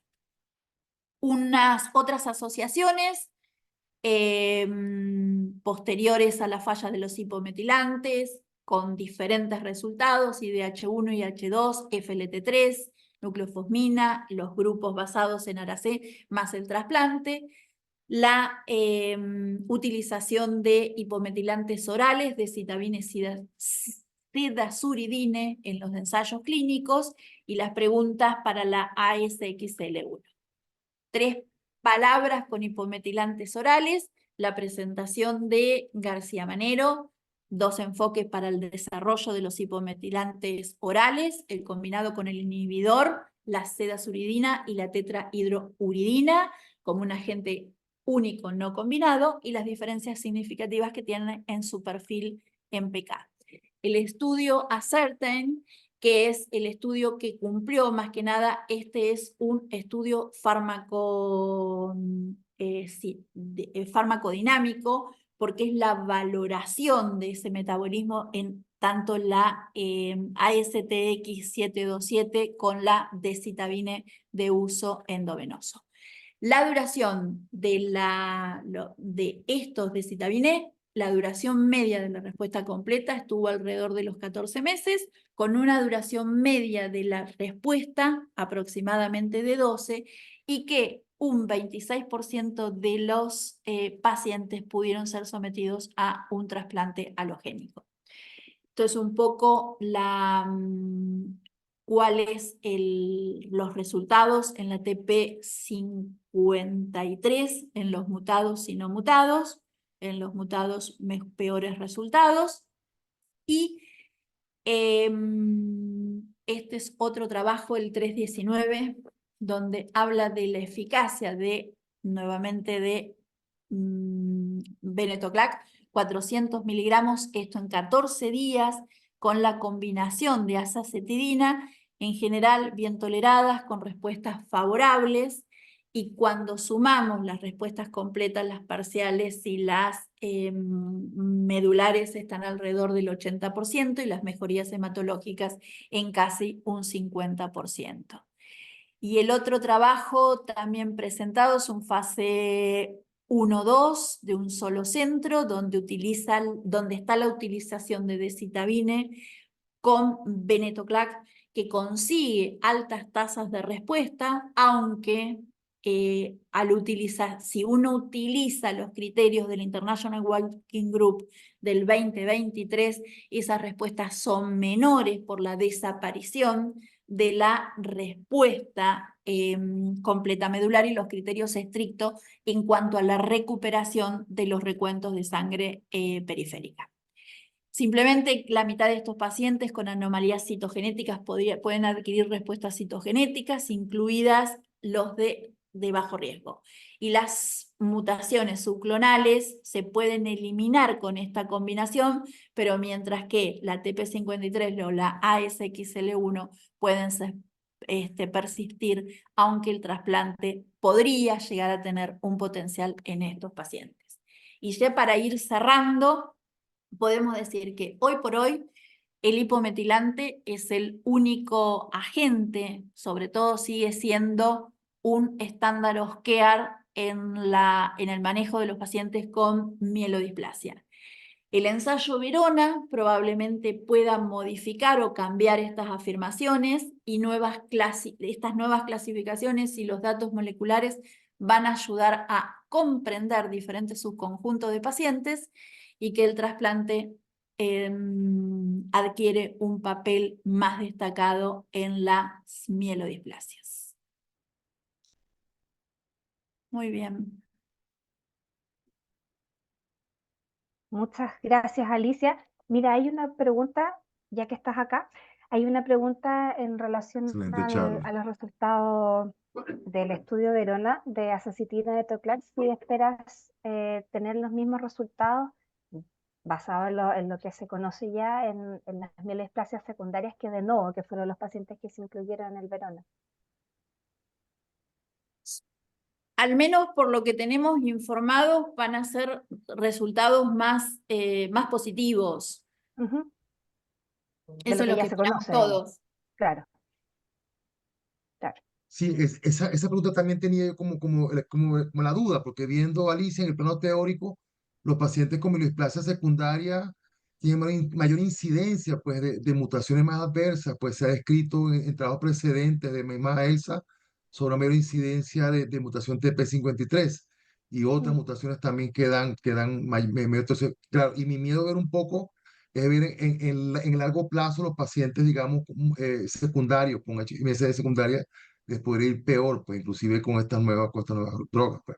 Pero siempre es mejor que no dar nada, ¿no? A la larga, ¿no? Como uno dice, cualquier avance es positivo, en este caso. Tal cual, tal cual. Creo que todavía estamos en una etapa en la que etapas incipientes, falta un montón caminar con todos estos, algunas asociaciones se van a caer como está pasando, como ha pasado hasta ahora. Sí.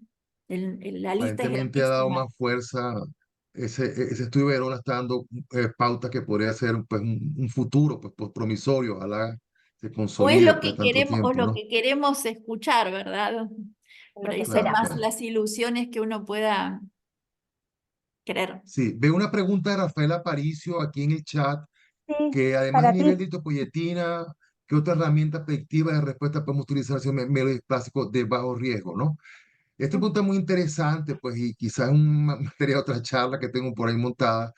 Es un aspecto muy interesante porque se han definido, claro, este es uno de los más importantes, como dijimos, niveles predictivos son mejores de 200 que 500, Y yo no entiendo por qué la NCCN y otras escalas, ESMO usa niveles, el ASH inclusive usa niveles de predictivos de respuesta de 500. Algo así me parece que ellos quieren como que abarcar más pacientes, darle oportunidad a tratarlos con eritropoyetina, pero sabiendo que la respuesta va a ser mala. Pienso que se deben reclasificar un poco con respecto a niveles. Con respecto a elementos adicionales, por supuesto, pues básicamente lo que hemos dicho, el nivel IPCSR es predictivo de respuesta. El IPCCM también particularmente tiene una respuesta particular. En grupos de alto riesgo no vale la pena, es un desperdicio. Yo he visto pacientes con una escala pronóstica de 3.5 dándole 60.000, 80.000 de proyectina. Eso no sirve, por favor no lo sigan haciendo. El aspecto mutacional, pues ya hay un estudio que se reveló ahorita, no estaba en el ASH, lo vi por otro lado, en donde la presencia de asociación de una, dos, hasta tres mutaciones en pacientes de bajo riesgo ya te puede decir que la tasa de respuesta va a ser mala al uso de EPO. También están las cargas transfusionales. Un paciente que por sí recibe cargas transfusionales muy elevadas, no le va a ir bien con EPO. O sea, hay un paciente que está con sobrecarga de ferritina. Entonces, a esto es bueno señalar que existen varias escalas bien desarrolladas. Por otro lado, Hellstrom fue la primera, el índice pronóstico nórdico, que es bien conocido por todos, creo que lo sabemos de memoria. Después está el ITALCAL, el grupo italo-canadiense, la escala del grupo canadiense, la escala del IPCCR, que cada una, de una forma u otra, va usando más o menos los mismos elementos. Oye, usa el índice de EPCS, el R, usa también el aspecto citogenético, la carga transfusional y el eritropoyetina. Esas escalas todas, bueno, son buenas escalas, nos dan buenos argumentos pues, a la hora de tomar decisiones. Yo creo que es importante usarla y pedirles a nuestro laboratorio que por favor estandaricen el método de niveles de eritropoyetina, que es un punto de discusión de otra materia, en los cuales en otros países latinoamericanos, bueno, yo he tenido la oportunidad de ver reportes de EPO, no sé cómo estará en Argentina, no sé cómo está Paraguay, pero no se ajusta a lo que uno ve en estudios clínicos. Aquí en Colombia me están reportando ahorita niveles de 8 a 39 en unas unidades que no, o sea, los kits no están estandarizados. Entonces, en nuestro medio es una locura diferente del mundo europeo. No sé qué otras opiniones tienen por ahí, pero bueno, eso se los puedo dejar aquí como un aspecto. Sí, claro. Y en Paraguay es lo mismo, ¿eh? De repente hay diferencia entre los diferentes laboratorios, ¿verdad? La unidad de medida inclusive. Entonces, ¿Sí? Les pasa lo mismo, ¿cierto? es la misma situación. Sí, un poco va a venir homogenizar un poco los términos de esta respuesta. Aquí veo otra pregunta en el chat que creo que está dirigida a mí también, si el aspecto de Lupatercept es un clásico de bajo riesgo en primera línea. Por supuesto, los pacientes con síndrome mieloesplásico que tienen una condición de anillo sideroblástico, que una condición de mutación SP3B1, que ya por lo menos por indicación FDA o EMEA han sido ensayados con eritropoyetina y no están respondiendo y tienen alta carga transfusional, tienen que ir directamente al uso de Lupatercept.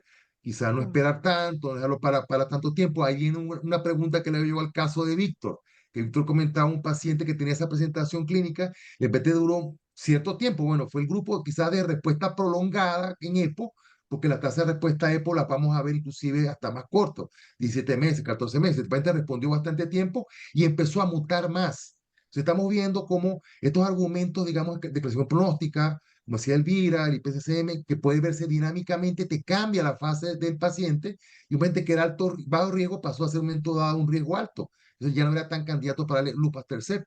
Me pasó aquí con un ensayo cuando trabajé con esa molécula, con Lupa, un paciente que demoró muchísimo en entrar y no respondió, y en un CP3B1 cayó sideroblástico.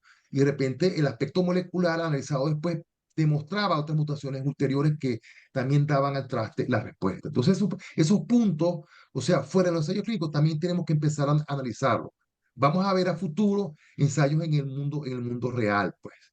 Eh, Aquí hay otra pregunta ¿Tienes que creo otra que dice, pregunta? ¿Lupatercept es una opción si el paciente con anemia y EPO mayor de 500? Sí, claro, o sea, evidentemente el estudio COMANDS está dictando un nuevo paradigma, pues que me imagino que van a todos otros ensayos que están trabajando en este sentido y terminar el análisis ya no solo interino, sino final de molécula que podría permitir el uso de los Lupatercept en pacientes no solamente que sea independientemente, porque ese estudio demostró que independientemente del nivel de eritropoyetina, la droga podría ser útil, independientemente de la carga transfusional. En el coma se mostró que el lupa puede ser útil, pero yo hago el análisis de ojo con los pacientes con sideroblástico, ahí no les va tan bien. Inclusive los mutados wild type o no mutados, por irles bien con lupa. Entonces yo creo que eso también se va a abrir a futuro, esta indicación que quizás la digo aquí off-label, pero realmente no tiene la aprobación todavía regulatoria. Sí, una vez que tengamos también más posibilidades de utilizar la droga, porque la tenemos muy poco disponible y a medida que vamos haciendo la experiencia, yo creo que también vamos a poder responder un poco mejor esta pregunta. Claro, todo esto es caminar, como el hombre caminando en la luna. Por primera vez estamos explorando y vamos a Exacto, darle chance a esto.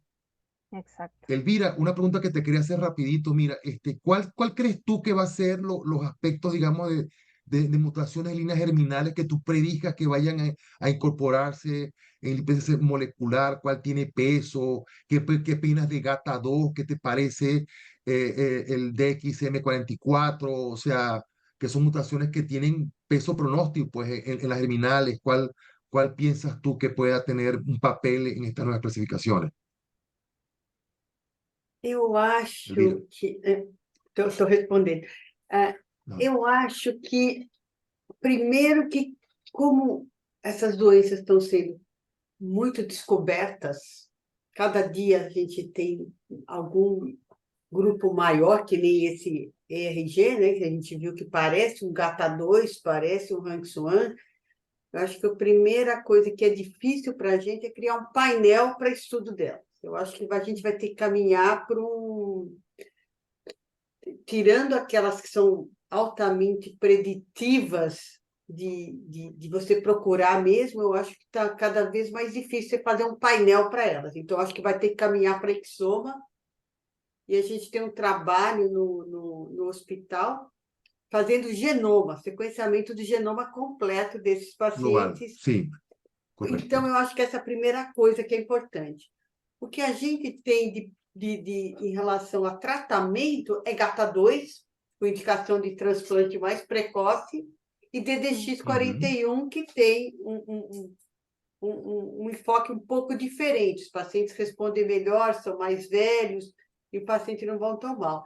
Então, eu acho que é o que a gente tem na literatura, mas eu acho que é muito pouco ainda, e eu acho que a gente vai ter que Temprano, sim. Temprano la muito información. cedo, mas DDX41 e GATA2 são importantes.